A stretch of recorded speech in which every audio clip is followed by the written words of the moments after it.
Bitcoin is a commodity that is scarce, where the primary use case is money, or that is a long-term store of value.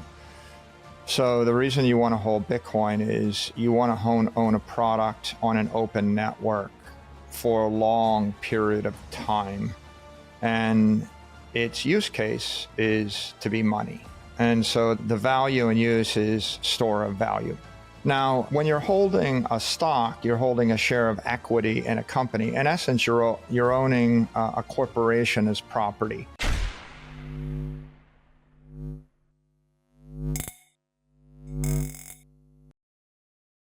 Hey guys, welcome back to Library of Wealth.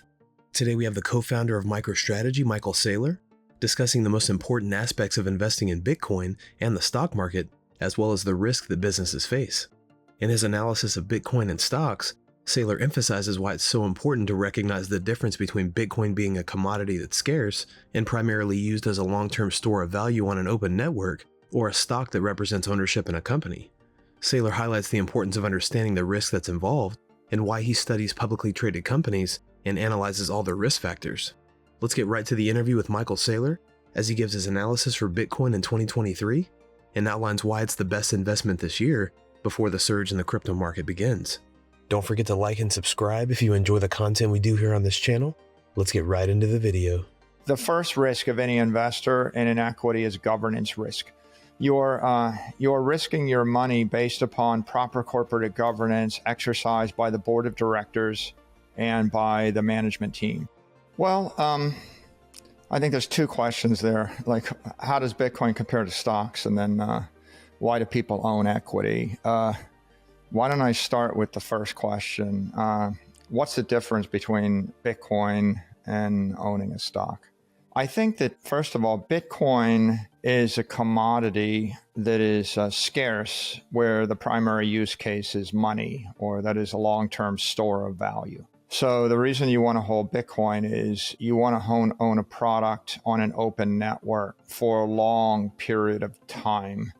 And its use case is to be money. And so the value and use is store of value. Bitcoin is like a monetary virus or an energy virus. A corporation is a creature.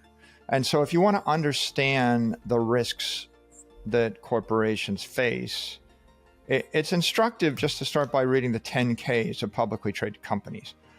So I would say a very practical education would be to purchase, to get the 10Ks of 10 or 100 different companies and just start to read all the risk factors, because these are actually pretty well written. Corporations spend a huge amount of money on lawyers, and the lawyers are highly educated, extremely thoughtful, extremely articulate, and very risk averse. And they will write pages and pages and pages of risk factors.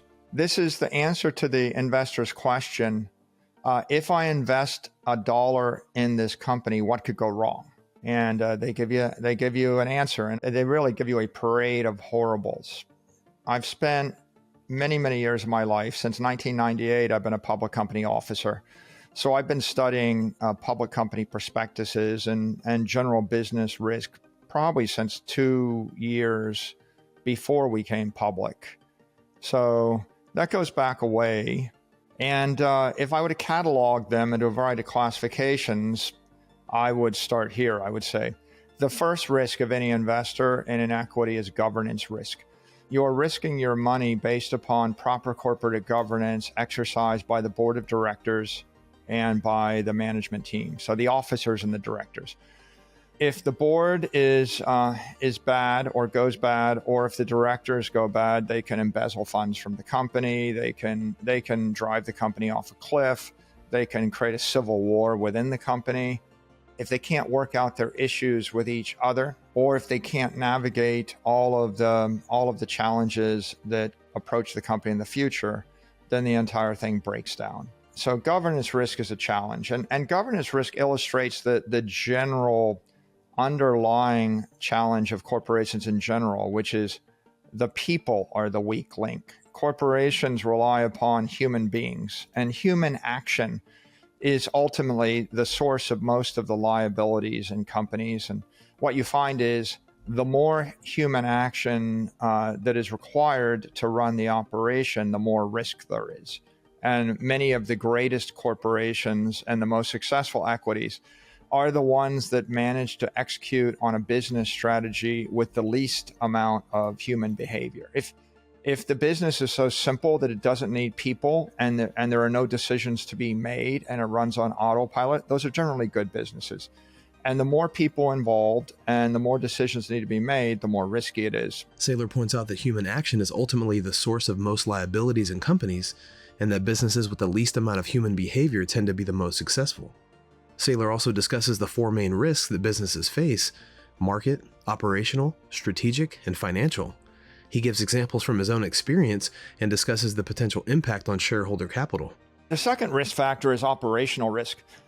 Every business has to do something, whether it's serve food or manufacture ketchup or ship products from point A to point B or fly airplanes or run a factory. The fact that it does something is operational, and if you don't operate the restaurant or the steel refinery or the aircraft properly, then the shareholders suffer. And it takes normally great degrees of talent, sometimes courage, sometimes commitment, in order to operate that business. And in the event of strange volatilities in the environment, the operation gets harder. But operation is never easy. If you've ever been in a steel refinery or an oil drill rig, you would know, or if you ever try to fly an airplane yourself, even under the best of circumstance, it's not easy to operate. So that's the second risk. The third risk is strategic risk. In my experience, most of the software companies that we competed against, they failed because the board and the CEO made a bad acquisition. So the company will decide, strategically, we need to enter a new business. We're threatened by something. And they will change the operation. And maybe the strategy is, I'm going to acquire another company, so I pay $10 billion for a company that's really only worth $1 billion. And I blow up $9 billion of shareholder capital in one deal. That's just a strategic faux pas. The operation can be fine, but in one decision, the board and the CEO destroy billions and tens of billions of dollars of shareholder capital. And oftentimes, when you make those dilutive acquisitions where you buy something which just blows up in your face, then it's hard to recover from that. 99% of mid-sized software companies go out of business because of dilutive acquisitions. In my career, every single one of my competitors went out of business because it did a string of dilutive acquisitions, which were ill-advised, where they were a weak company and they bought other weak and dying companies in an effort to stave off their own corporate demise. And they just accelerated their own corporate demise. Saylor believes the dangers of making dilutive acquisitions and avoiding bad financial counterparty relationships is crucial in today's market. He says Bitcoin is a great option for monetary transactions, which is totally decentralized and automated currency. Bitcoin nullifies all the risk factors that are bound to traditional stocks. Overall, Saylor's insights into the nature of investments and the risks involved in running a successful business have led to his strategic investment in MicroStrategy. His emphasis on proper corporate governance highlights the importance of having a strong and accountable management team. His analysis of market, operational, strategic, and financial risk underscores the need for careful planning and risk management.